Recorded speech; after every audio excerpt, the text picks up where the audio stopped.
pay.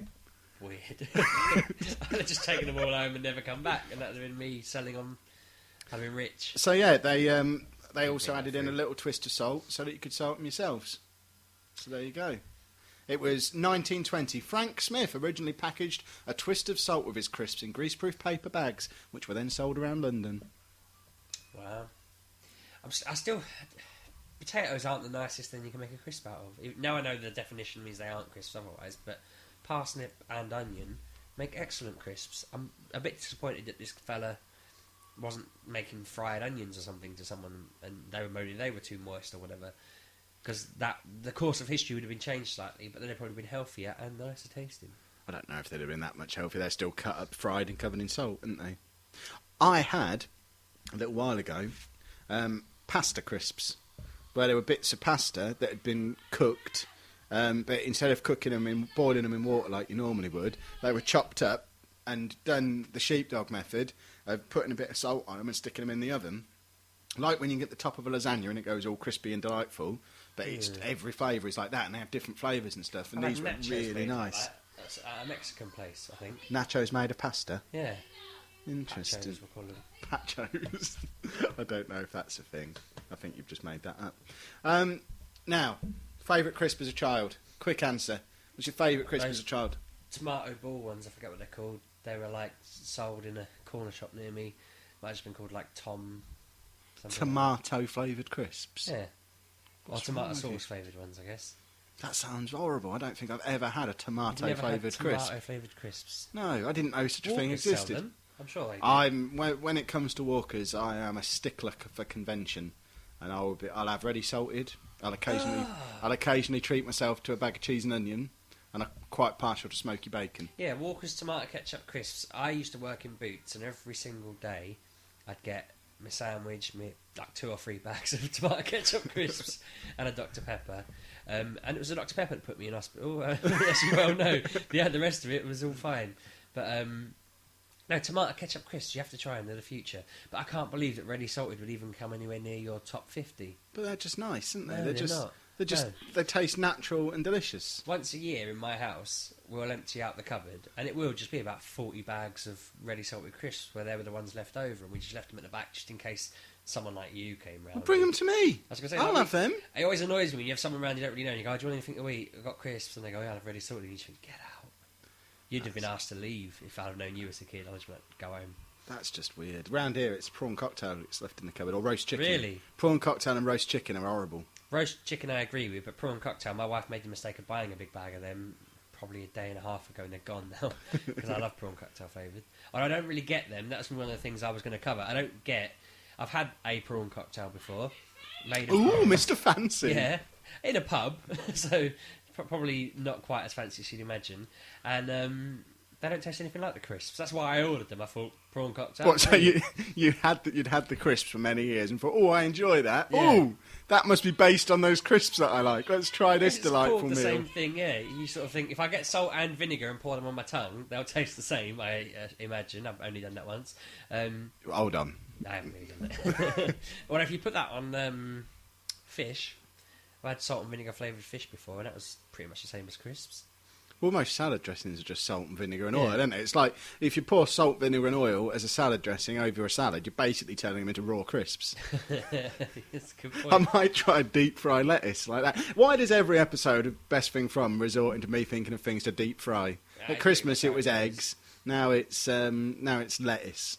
But yeah, back to the prawn cocktail. I expected it to taste a little bit like it. I mean, ketchup tastes like ketchup flavoured crisps. Salt and vinegar tastes like salt. See, and vinegar I don't like crisps. ketchup. Some chicken tastes like the horrible chicken ones. What chicken? What chicken have you ever had that tastes like roast chicken flavoured crisps? Burnt chicken. Very much burnt chicken.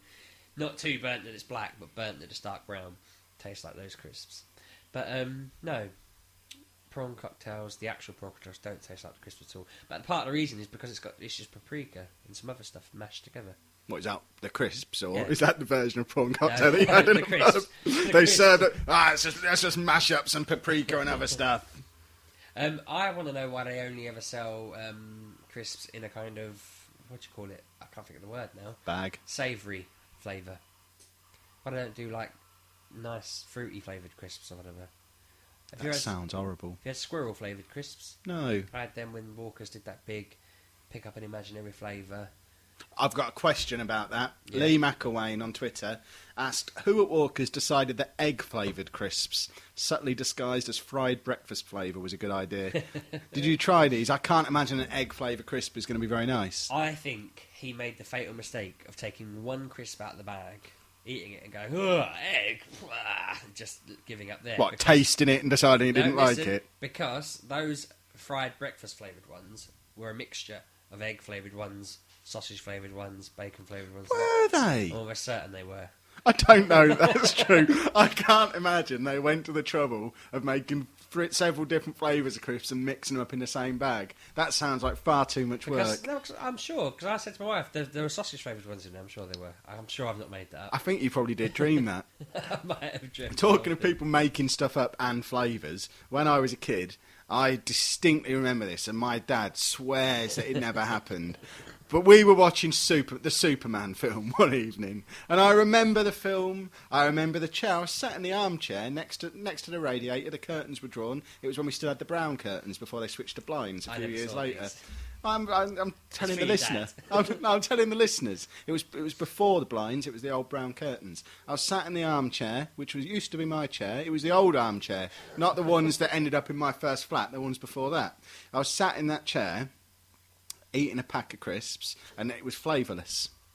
And the reason it was flavourless is because my mum walked into the room holding this big cardboard sheet. And on this big cardboard sheet, there was, the little packets of salt that you get in Salt and Shake. It was covered in them, but they were all different flavours. And I could pick which flavour I wanted, and I made those crisps taste like fish and chips by taking the fish and chip flavour from this cardboard sheet covered in these. And I said, where did you get that from? They were on offer in Sainsbury's. You could buy these big bags of unflavoured crisps, and the big cardboard sheet came with it. And inexplicably, there were far more flavours than there were bags of crisps. So they should have lasted forever, but they never came out again. Never again did I see that cardboard sheet, and everyone else swears that never happened. Are you sure something really bad didn't happen that night? And you're just kind of, they're tying all the loose ends up, but you remember the crisps because you're a fat git and you just can't forget that part. It was the best night of my life. I am thinking that the fact you got fish and chip flavoured ones makes it sound like you made that up. And I can see why you don't. Because fish and chip flavoured crisps don't exist, do they? Now, fish and chip flavoured crisps do exist because the greengrocers in the centre of town here it's now a florist's, but it used to be a greengrocers, used to sell fish and chip flavoured crisps, and they were delightful, and they were in the shape of fish and chips. So you get a little fish-shaped one, a little chip-shaped one. Believe it or not, the fish ones didn't taste of fish and the chip ones didn't taste of chips. They all tasted... They were basically salt and vinegar that had been left to stand for a little while, so it started to turn. I was going to say, so there was no fish-flavoured ones in there then? Well, they tasted a bit fishy. So it was like a mix between scampi fries and salt and vinegar. You're telling me Walkers don't have the power to mix a couple of bags of crisps together, but this man in your bloody greengrocers that become a florist could do that? Well, he had enough money to convert his greengrocers into a florist. Why not make his own crisps? I don't think he made them himself. I think you could buy fish and chip flavoured crisps throughout the land. I imagine you still could if you went to a corner shop, which brings me on to our next point about crisps. And someone asked this, hold on, it was McFury88 on Twitter, said, why do independent news agents always have a better range of crisps than the large and express/metro-style supermarket chains? Why is it, if I want any flavour of Space Raiders other than pickled onion, I have to go to the corner shop, which sells the spicy ones, but Tesco only sell pickled onion? If it's anything like the corner shops I've lived near, they kind of probably just pick up a box when they see them, and then they sit in that shop for about a decade, whereas the Metro probably buy the only brand that gets bought frequently and just shifts them all the time. That's probably the reason to me. But they have so much more choice. If you walk to the corner shop here now... years to stock them all up, haven't they? That one here hasn't. It's only been open 6 months, and it still has a better selection of crisps. The ones from its last shop, venture, moving them around, trying to flog them. I know what you mean, though. They do always have these really random, small-named... If you go to the post office here, they've got all these weird ones that you've never heard of. Bizarre flavours of weird crisps and weird shapes. And you don't ever see them in the supermarkets, and it's a damn shame. Well, I tried to get the vegetable ones. I've been bleating on about all episode, and I sent my wife to get them, and she said they weren't there, so I had to go look myself. And she's right; she's not a liar. I forgive her that; she didn't lie. But no, it is weird. It's like they've just decided they want to stick to the bog standard. Well, there's so many now. I suppose there are just the plain old Walkers and whatever. It's gone full circle. When I was very young, before the fish and chips incident, you could pretty much just get a few flavours. And while I'm talking of flavours, how come when I was a kid, salt and vinegar used to be green? No, salt and vinegar used to be blue, yeah. and cheese and onion used to be green. When did that change? Whose decision was that? Walkers, they're the ones who did Why that. did they do that? Who were they trying to confuse? Because I used to only eat like Tesco's Own and things like that growing up. Because we didn't have much money, and my cousins had money, and they always had Walkers. We didn't even have a Tesco when I was a kid. And so my cousins would go to their house, and I'd always grab a blue one, think, well, get in there, get the salt and vinegar before anyone else does. Got bloody cheese and onion, and they'd be sat there with their green salt and vinegar, lording it over me, laughing in my face, and I'd always tell them it was wrong, and they'd say, that's not wrong. It is wrong, because onions are a bit greeny. It makes sense that cheese and onion should be green. Yeah. I don't understand why it's blue. And vinegar just feels like a blue flavour to me. I was looking at a picture thinking, that looks like a vinegary kind of colour. Yeah. I agree. I mean, we'll have to see who disagrees with us out of the listeners, all four. Anyone who disagrees is wrong. If you disagree with that, just stop listening now, because you're not going to like this show. So what colour would cheese be?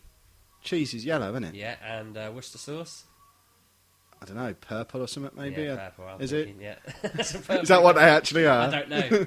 I'm trying to think what other colours would be now that might be confusing. I'll tell you what I had the other day. One of Walker's is shiny new flavours again. Cheese and bacon flavour. Cheese and bacon. They're a bit special. They're in a yellow bag, but they're a bit special. Surely they should be in a pink and yellow, not a pink like prawn cocktail pink, but like a clarity kind of red for bacon. With a I bit don't of know, orange in it or the something. predominant flavour was cheese. Yeah, but they should be striped then, so you'd know. I don't... Because if I was walking through and I'd walk along and I'd see that bright yellow / claret flavoured bag, and I'd go, whoa, cheese and bacon, and I'd grab them off the shelf. I don't want to be reading. Well, I grabbed them because I thought they were Marmite, because the Marmite ones were always in a yellow bag, weren't they? Do they still exist? Can you still get Marmite flavoured crisps? They were all right. I haven't seen them in a while. Do you know what? I'd forgot they sold ketchup crisps. I think I must have weaned myself off of them, but now you're making me think. I haven't seen Marmite or ketchup flavoured ones for years. Interesting. I reckon people are just stopping me from seeing them because they know what will happen. Because now I am thinking I need to go buy some ketchup crisps. I forgot about Marmite and all. Right. Something that's been drawn to my attention by the Woolster on Twitter, and I don't know. You've mentioned you were a scabby hobo when you were a child, so you might be familiar with these, because I think these are the sort of crisps that you only get in the corner shops. You'd never find this in a supermarket. Transformer snack. You heard of these? They ring a bell. I can see a picture of some. Is that something on the right? Is it? But, Hold on. There's a picture of them. Basically, from what I can gather, and I've never had these, and Woolster made me aware of them. There you go. Look at a bag of them there. From what I can gather, is it's crisps that are shaped like onion rings, basically, and you can put them as your wheels of the car. Now, I don't know if this little cardboard car comes with the crisps. I don't. If it's the ones I'm thinking of, I don't think they do. But these might be a different one where they do, because I've had ones where they've come in parts that you can put together before. What? So you can put the crisps together and make something out of them? Yeah, in theory. But what, in the same way? In the same way as you can make a little man out of several Watsits, like I've just shown you on the screen now, which is where everyone did it when they were a kid. You bite the end off a Watsit, lick it a little bit, bite the end off the next one, lick that, mush them together, you got an extra long Watsit. One lunchtime when I was at primary school, we had a Watsit that went from one side of the table to the other. I don't know who ate that, because there was about 6 of us who'd all had a little lick as we were sticking them together, and it went full length for the table. You can make the biggest Watsits in the world doing that, and that's exactly how that little man has been made that's on there, where basically you've licked a few of them, put them together for his body, then you have to get a little bit creative. You nibble a bit, lick, stick the arm on, then you got the legs on. And these guys have gone the extra step, and they've actually drawn a face on it as well. I've never done that. I always just eat them. I actually pour Watsits. I was going to say, you're the only man I've ever met who drinks crisps. Yeah, I don't want to get all the orange over my fingers. Nothing worse. People think you're a smoker if you eat Watsits. You eat Watsits, you've got pink or orange all over your hands, and they think you've smoked too many fags. So I can't say I've ever looked at someone who's having a bag of Watsits and thought, you probably smoke. No, I mean afterwards. If you're out eating I don't eat Watsits. I don't like them, so I've never had the Watsit residue. I have an uncle who smokes a lot, and his hands were basically bleached orange from all the nicotine or tar or whatever it was. I don't know, something bleached orange. So I remember eating